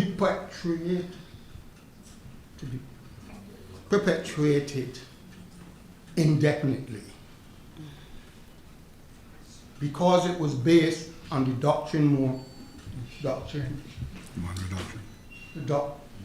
the Monroe Doctrine by the Pope, colonized them, Christianized them, or killed them.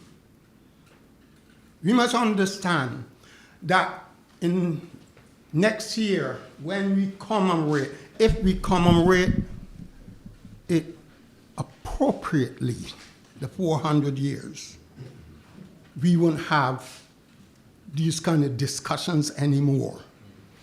Because the spirituality that is moving through the world, that's why I appreciate your book. And what I did, I just look at it and I bought the first book.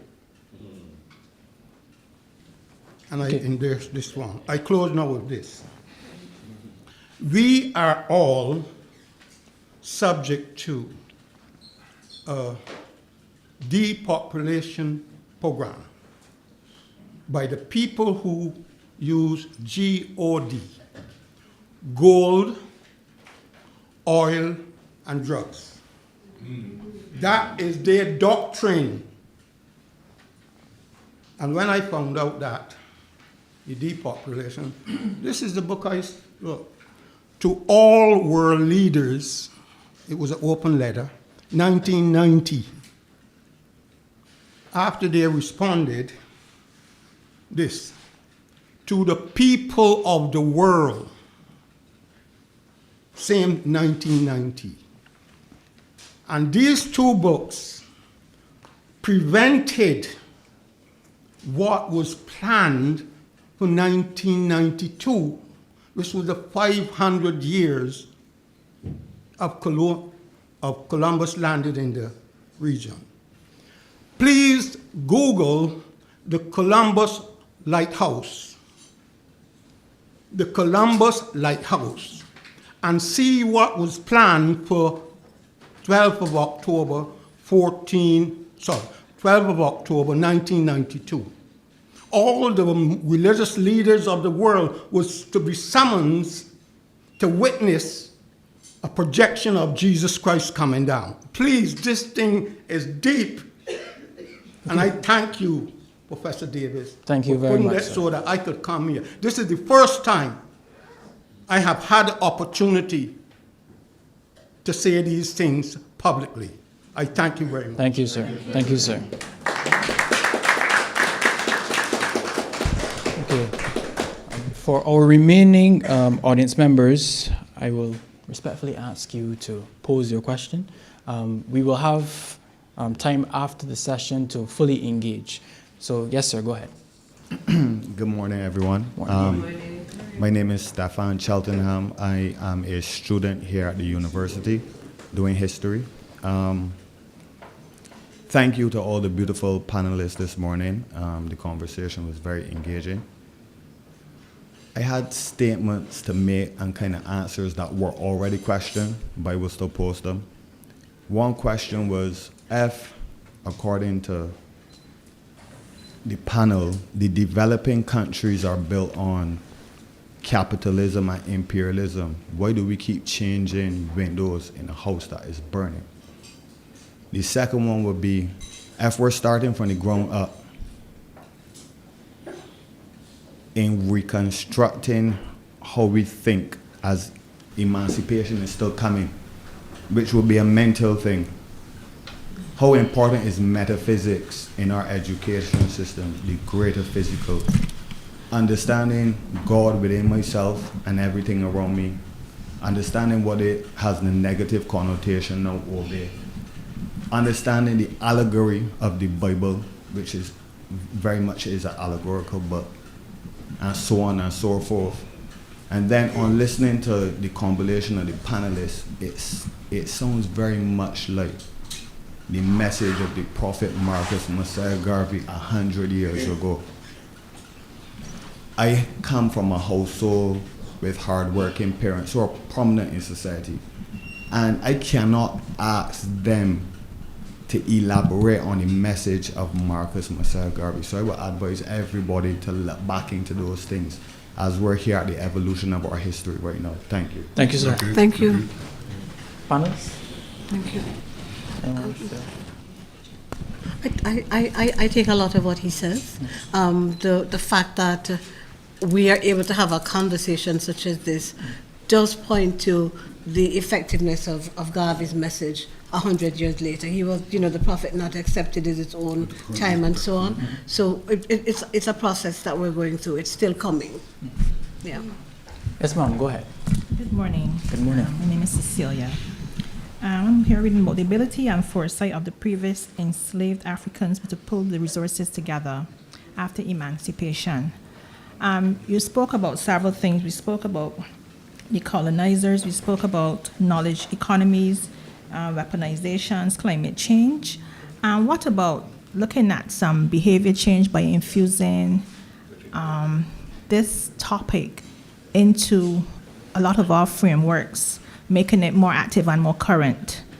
For example, I love the ambassador's thesis and her topic, because after our devastation with the fishing industry and the boats being damaged, I looked at the impact of food security. I know that we only looked at it from a climate perspective, but you would recognize that prices went up, and you would recognize that other food resources, obviously because of the lack of the fishing industry now, that would be impacted as well. So I'm looking at triangulation and making sure that when we focus on this matter, that our framework can be constant when we're looking at emancipation, because you recognize you don't really hear a lot about it, but there's so many creative ways. We can look at Mr. Scott's way with his creative element. We can look at historical ways. We can look at the ambassador's way, because there's so many ways that we can infuse so that we can start to re-engage our minds and re-engage the way persons look at emancipation at all different levels. Thank you. Thank you. Hello, my name is Chloe Blackman. I am from the Barbados Community College. And my question is, you say emancipation is coming, but one, how is it coming and how will it come? If we as a society, you brought up our relations with Africa and then our relations within ourselves. If we as a society, we're very much a colonized society and a very Eurocentric society in my eyes, from how our buildings are, the way we talk, and our religion, especially religion, as we are very focused on Christianity. And when it comes to Afrocentric religions, we do not know much of or much history of these Afrocentric religions. So do you think the church that was once used as a form of control and domination can be used to lead us towards the emancipation and reshape its role in our society? Or do you see it as something that is still holding us back? Thank you. Very good question. Very good.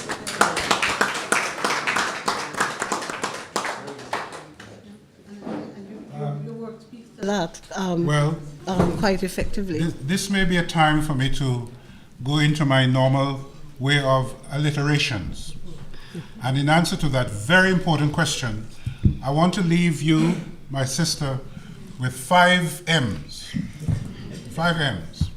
That emancipation is coming, but because I'm a Christian and the function that I use, I say a prayer at least 3 times every day. It's called the Lord's Prayer, right? And in that Lord's Prayer, there is that phrase, thy kingdom come, thy kingdom come. But the man who started the prayer said, it doesn't come with observation, but we know that it is coming somehow. And so the extent to which we as Christians are always being, I'm going to use a theological word, eschatological. We have to be proleptic. And proleptic means we are bringing the future into the present. And that's how he started the movement. The Jesus movement, Christianity, is a movement that started bringing the future into the present, so that we have no way of indication how emancipation will come. The one thing we do know that it is coming. And as long as it is coming, not only do we announce it, even if we can't prove it, but somehow it is coming. So here are my 5 M's. Emancipation in the Caribbean will be coming because we are taking seriously Caribbean musicality.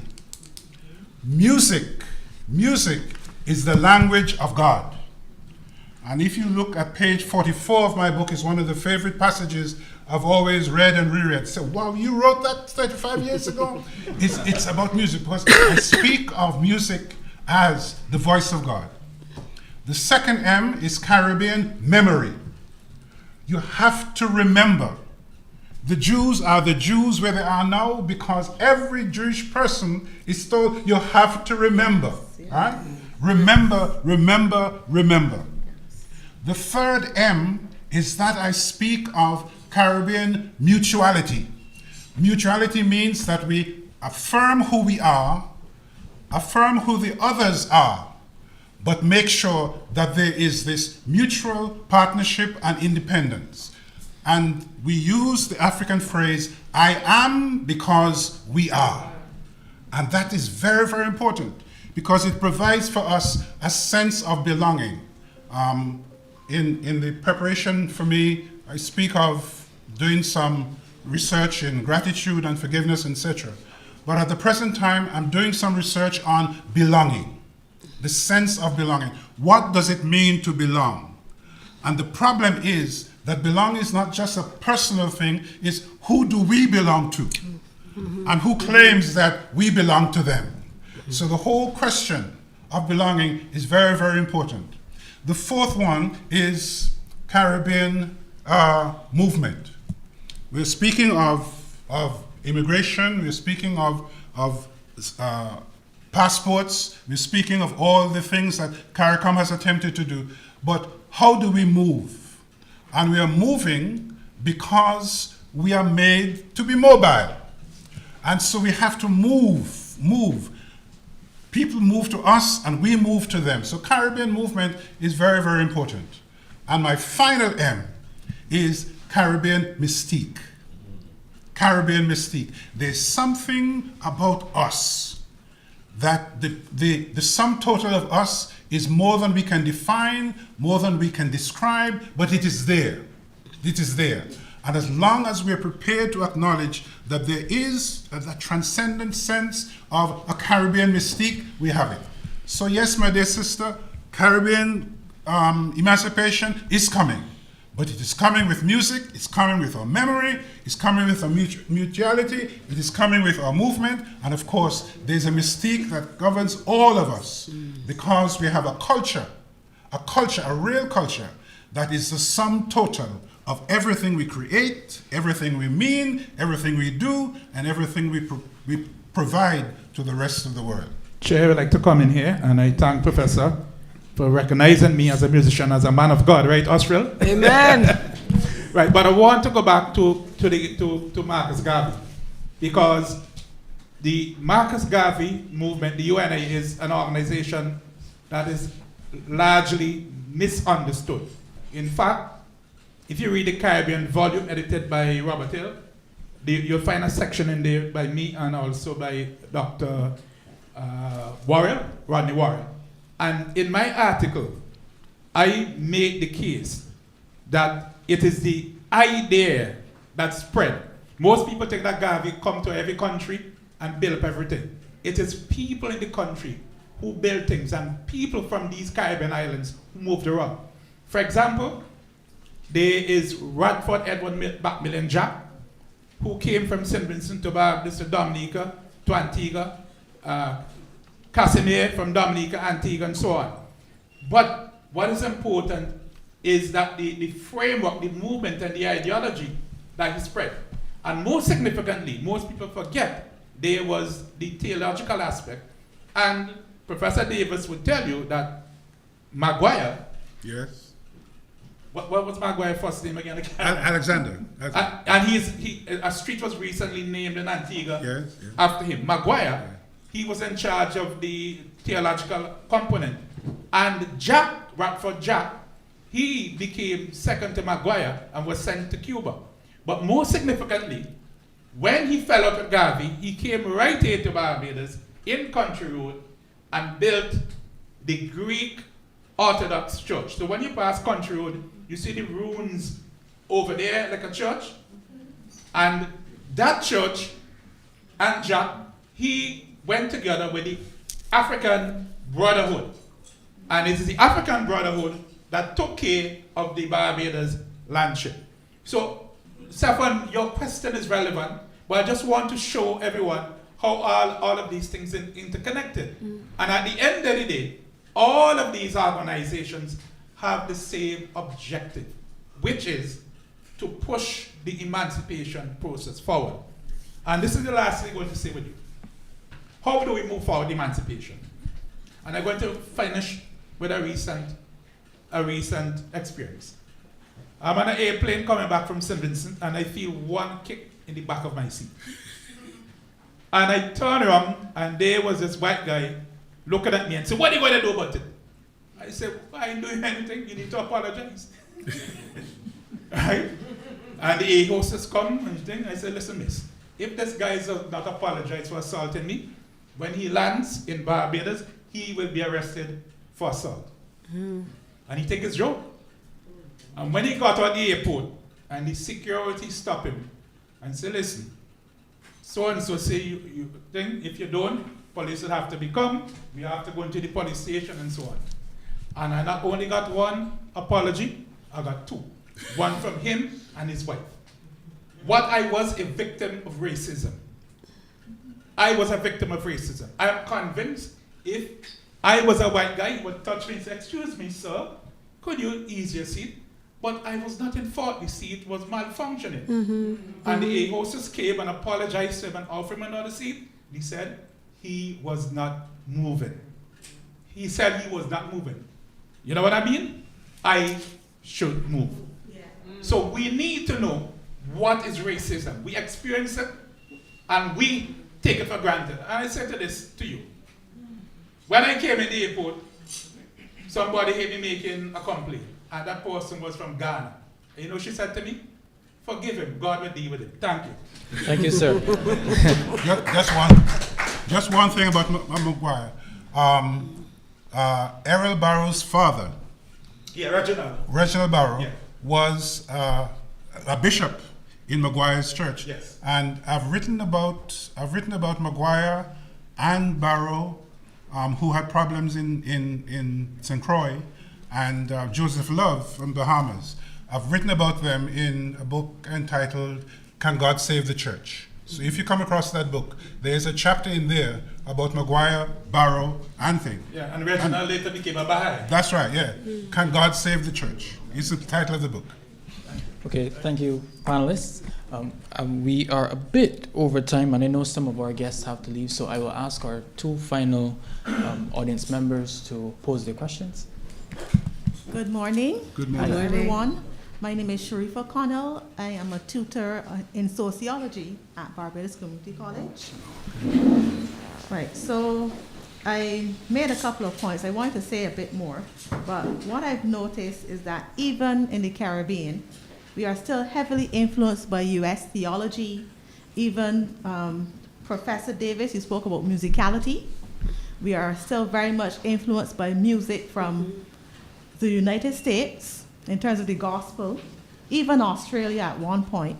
But in addition, we were speaking about African practices, and I've been finding that what has been creeping into, especially the evangelical churches, is the use of African artists, African gospel artists such as Mercy Chinwo, Sanak, etc., whose music has been influencing our worship services. In addition, churches have been acknowledging African Awareness Month.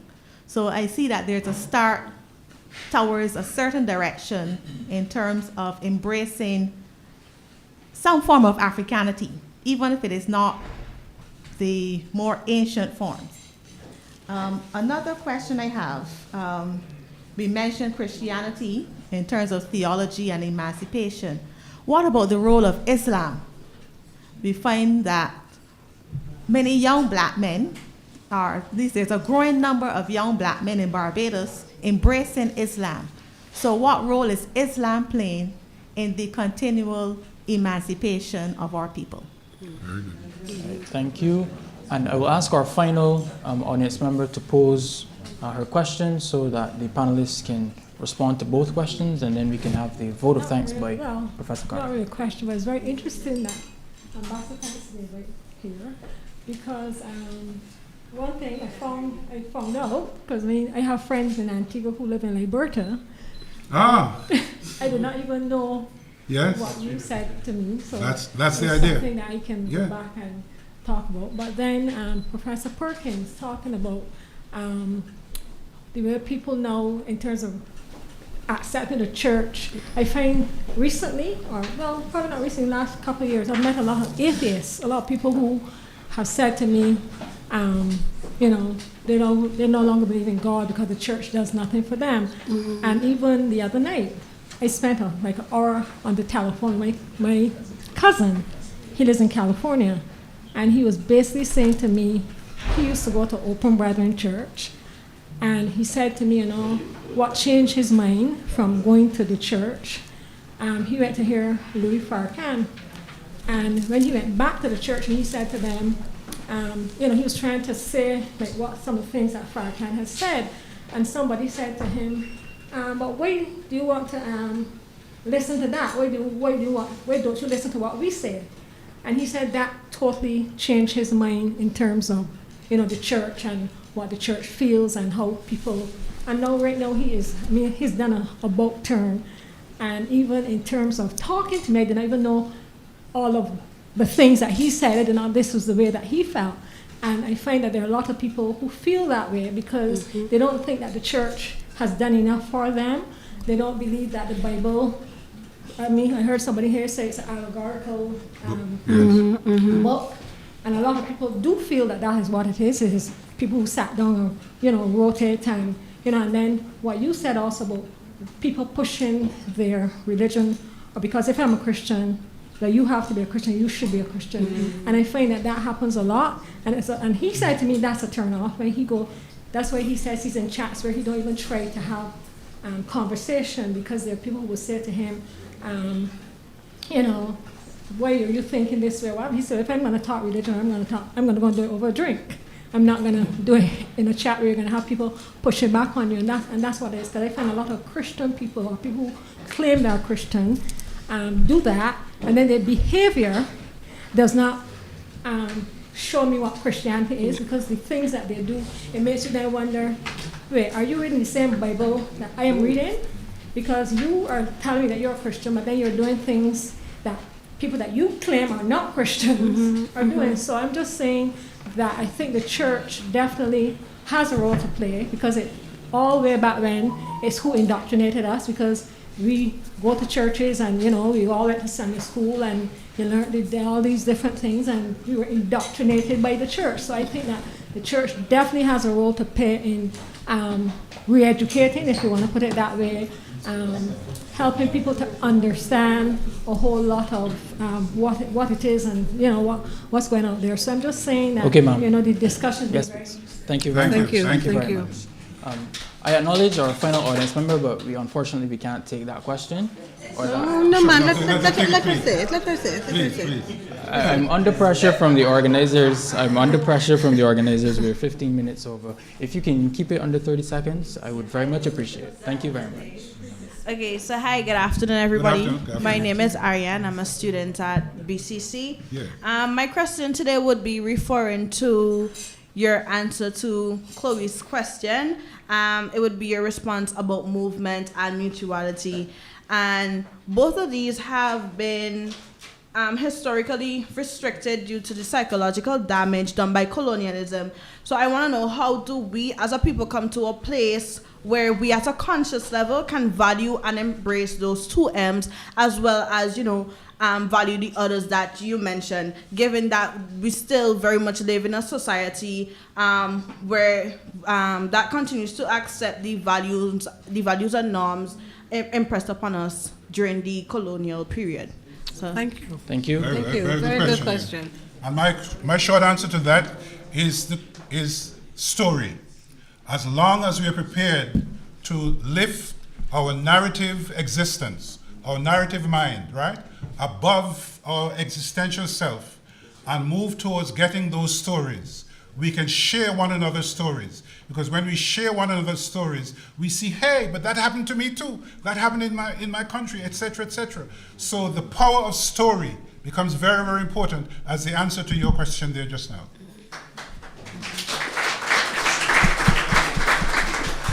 Okay. Thank you, panelists. I know one last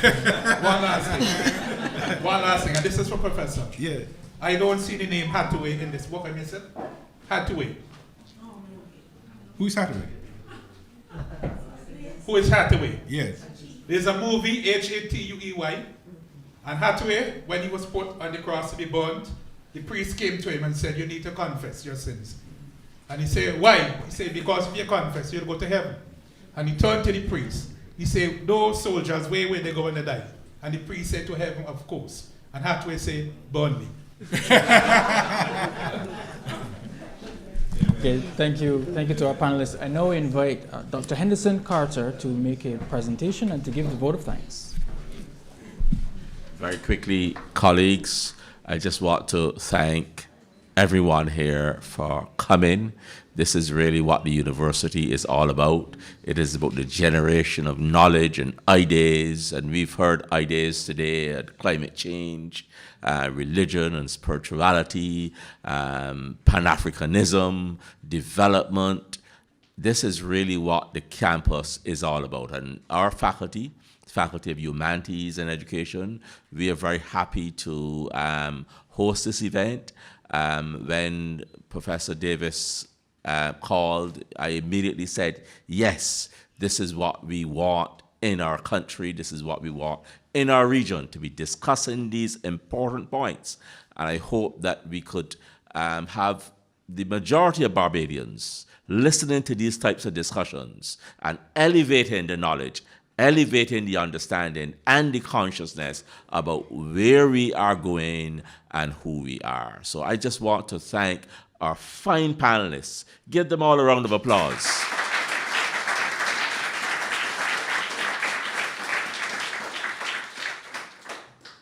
What a wonderful job. And I want to thank the students from Barbados Community College, the students from UWI, the students from Codrington College. Give them a round of applause as well.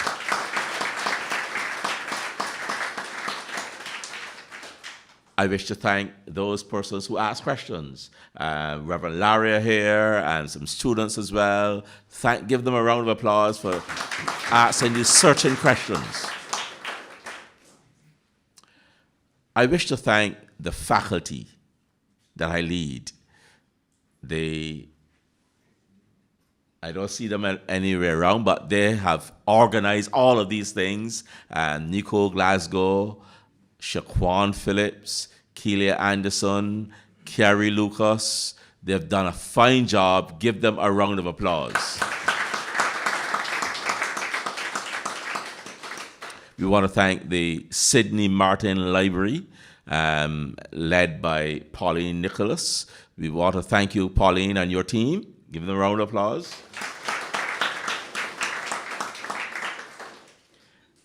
I wish to thank Rashid, who, this is the second or third time I think Rashid is leading us as moderator. Give him a round of applause. Excellent job. We are here about the youth, involving the youth, involving the young people, and it really blessed my heart to see young people coming forward today to ask questions and pose questions.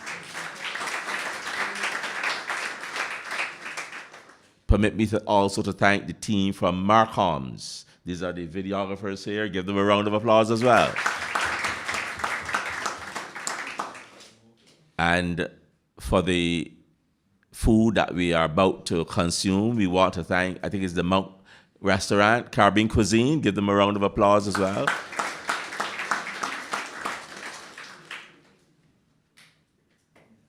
Adrian started us off in a fantastic way. I mean, I would like to call him back to give us a encore, but I can't do that.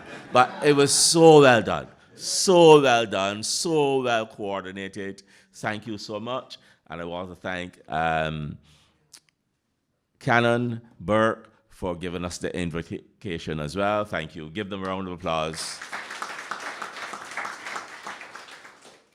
Colleagues, thank you for such a wonderful event. I don't think I've missed out anybody. I want to thank the photographer as well.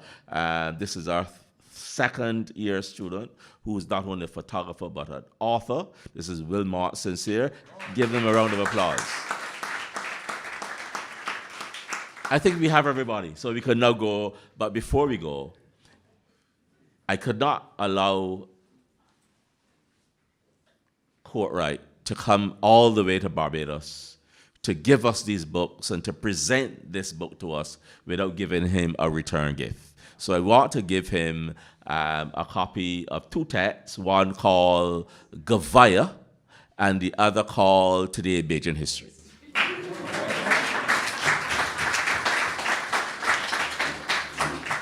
Gavaya is Elsa Gavaya? Yeah, Elsa Gavaya. Yeah. Yes. Elsa Gavaya was the external examiner for my master's thesis here. Yeah, yeah. Oh, yes, yes. Enjoy. Oh. Yes. Thank you. Bless you. Thank you so much. And my daughter Andy, who has coordinated the whole thing. Andy, yes. Hi, darling. Have you forgot Andy, the coordinator? Give her a round of applause.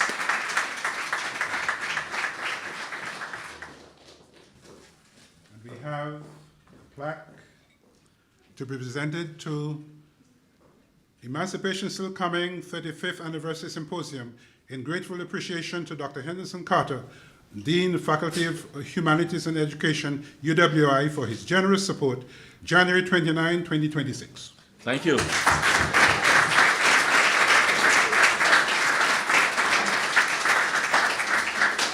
Thank you so much. Yes, you put lovely it back in elegant here box, because yeah. I'm so nervous I could drop it. Have a great day, everybody. Thank you.